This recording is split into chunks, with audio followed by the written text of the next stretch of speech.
Run the code online or download from chatgpt.com, link in the description below. Certainly. Parsing docx files in Python can be accomplished using the python-docx library.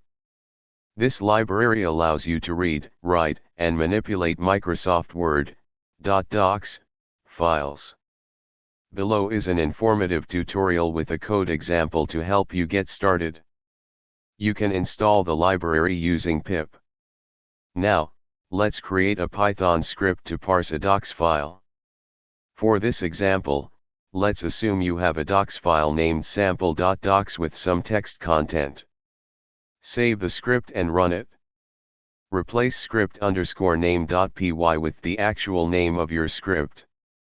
This will display the extracted text from the docx file specified in the docx_file_path. Feel free to modify the script based on your specific requirements or add additional functionality depending on the structure of your docx files.